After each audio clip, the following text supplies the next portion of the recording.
Umpisa kasi yan dito sa 9, ano yun, yan, 9, 9:30. Para makita natin yung kasiyahan ng kabilang table at yung grupo ni Aura. Well, basically, hindi naman sila magkagalit eh. Kumbaga magkakilala yung kasama ni Aura at yung guy na involved. So, if you can see, ito si Aura, ito nasa browser. At saka ito yung guy na naka-gray. So, kung nakikita nyo, hinuhubad ng guy yung, yung pants niya. Kasi yun ang request ni Aura. Hindi nagsimula yung issue. Walang issue na hipuan. Nasimula yung issue dahil itong guy na naka-gray gusto magpa-picture dito sa kay Aura. Pero ang sabi kasi ni Aura, in order na makapag-picture, kailangan muna ng magubad ng pants ng guy. So, as you can see, wala nang tugtog dyan. Nagsasayawan na lang sila. Nagkakatuwaan na lang dito sa video 1 na, na footage. So, ayan, tingnan nyo na mangyayari na kitang-kita dito sa video na magkakaibigan yung grupo ni Aura at saka itong guy na naka-gray, naka-yellow at saka naka-black. Ayan, ayan yung guy. Nagkakatuwaan sila dyan actually. Ayan. So, makikita sa video na pinapababa na ni Aura yung mga kasama niya. Kasi nga para matupad yung dare niya dito sa guy na kulay gray. Tingnan mo, nakikita dyan kasi nung during party nagkakasiyahan na sila. Yan magkakilala yan, no? Kasama ni Aura yan yung guy na naka-white. Ayan, magkakasama yan. Ayan. Wala, okay na okay yung pag-alis ng mga girls. Wala talagang issues. Ayan. Pinababa ni Aura lahat ng kasama niya. Yan, tingnan mo si Aura nag-stay dito. Kasi nga, hinahamon niya itong guy. Ayan, pinababa niya lahat. Inaya na siya ng kasama niya, nung nakasando. Pero ayaw niyang bumaba. Ang rason kung bakit ayaw niyang bumaba, is meron siyang dare dito sa lalaki. Na para mapagbigyan mo pa-picture, kailangan mo balik ng pants. Ayan. So, nagsimula mas maganda sa 9 at until dito sa oras na yan. Nilapitan ng guy yung si Aura. Kaso nga lang, ang sabi ni Aura dito, na may ano siya, nababantit na siya kasi hindi pa naghubad ng pants yung guy. Ayan. Actually, lahat ng kasama dito, pinababa na. Kung napapansin nyo, ayan, magkakasama yan sila. 5 yan sila ng grupo. Ayan, pinasara ni Aura yung pinto. Ayaw niyang paalisin itong grupo na to hanggang hindi naghubad ng pants ng guy. Ayan. Ayan, nagkakaasaran pa yan sila din. Actually, biruan lang yun eh. Kaso nga lang sineryoso ni Aura. Kasi yun yung dare niya dun sa guy. Yan. As you can see, dyan nagkaroon ng confrontation. Ito sila banda. Yan, ito banda yan. Yan, dyan na yung parang gusto niya pahubarin. Ang problema, hindi hinubad ng guy. Ang ginawa is, instead na yung short, yung t-shirt yung hinubad. Makikita naman dyan eh.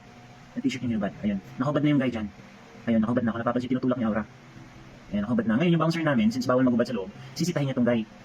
Ayan, sisitahin niya yung guy. Ayan. Para may better picture tayo, punta tayo ng video 2. Mabalik lang tayo dito sa video 1 mamaya. Ayan. As you can see, nag-uusap sila dyan. May nag-holding hands pa nga sila eh. Saan yung footage na yan. Ayan, nakalabas na yung mga kasama niya eh. Ayan, magpapaalam na nga yung mga kasama ni Aura. Ayan, nilapitan niya, inakbayan niya. Ayaw magpakbay ni Aura. Kasi, actually, nung during party, masaya naman sila eh. Gusto niya lang talagang pahubarin yung guy. Kaso ayaw ng guy. Ayan, masaya pa sila nakangiti pa nga si Aura. Ayan, ayan, pinasara niya yung pinto. Ayan. Okay nga sila eh. Nag-aan pa nga sila. Nag-holdingas pa nga sila. Nagkukulitan lang yan sila. Nagkukulitan lang yan sila. Dito na yung ang issue, nababatrip na siya na hindi siya napagbibigyan na magubad yung guy. Kasi nasabi ng mga nasa paligid niya, magubad ka na kasi pre para makauwi na tayo. Yan. So as you can see dito, hinubad ng guy yung t-shirt niya. Tingnan nyo. Hinubad ng guy yung t-shirt niya. Ang gusto niya mangyari, isubarin yung short. Nasa ng t-shirt lang yung hinubad. Tutulak niya yan. Yan. So, yan, tingnan nyo, nakahubad yung guy. Ang gusto kasi ng Aura is yung pantalon.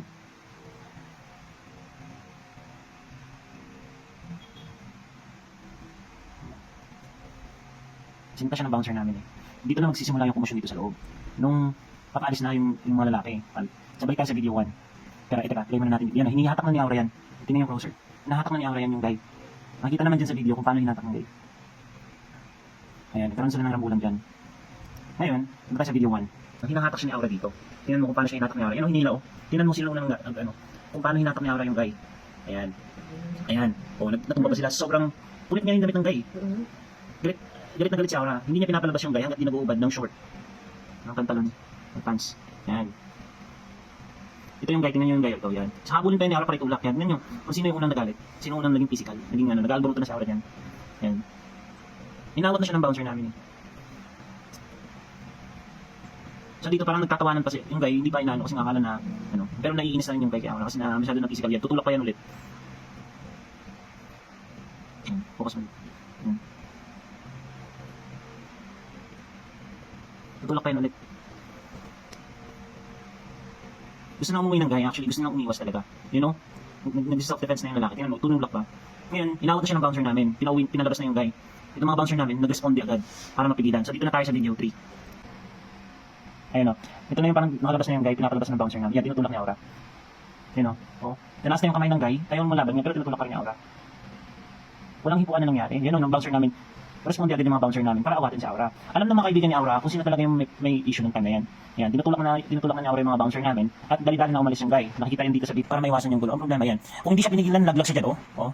Gusto talagang saktan yung lalaki dahil hindi siya napagbigyan. Yan, tingnan mo. Tingnan mo. Ilang bouncer yan? 2, 3.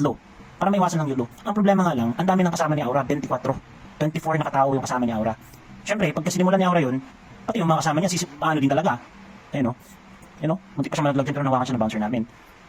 Pinipigilan siya ng mga kasama dyan pero ayaw magpawat. So titingnan natin dito sa bandang entrance, makikita natin dito kung gaano ka-aggressive si Aura. Ito na yung video 5. Bumaba na yung guy. Para umiwas lang sa gulo, yun, no? Ngayon, yan yung mga kasama ni Aura.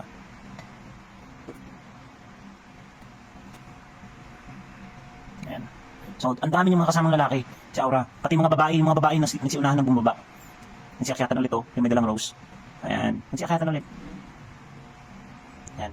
Tingnan mo kung gaano ka-aggressive si Aura. Ayaw magpapigil. Tingnan mo. Ayan. Sinasabi nila gusto niya sapakin yung lalaki. Tapos dito tayo sa video 6. Ayun yung naka-gray na guy na lumabas na sa premises namin. Ayan, lumabas na. Mamadali nga siya kasi ayaw ng gulo. Tapos magsisiakyatan yan. Sabi ng guy dun sa labas na awatin si Aura. Kaya yung mga guy nagsipasukan sa loob. Awatin si Aura kasi ayaw magkaawat. So makikita natin dyan na kung gaano siya ka-aggressive. At ayan, mga bouncer yan na nag-response agad. Nag-responde agad para maiwasan yung gulo. Kaso nga lang sobrang dami ng kasama ni Aura. At gusto niya talagang sapakin yung guy sa labas. So yan o, tignan mo kung gaano ka violent si Aura dyan. So balik tayo dito sa last part. Ayun o, si Aura. Yun o. Ayun, hindi naman pigilan si Aura dyan. Doon na nagsimula yung gulo. Ngayon yung guy gusto niyang sugurin. At yung mga kasama ni Aura, wala na kaming footage dyan na further doon sa unan. Pero gusto ng guy, gusto ni Aura sasapakin yung guy. Yan doon dumating sa punto na nakisali na rin yung mga kasama ni Aura. So basically, wala talagang hipuan na nangyari.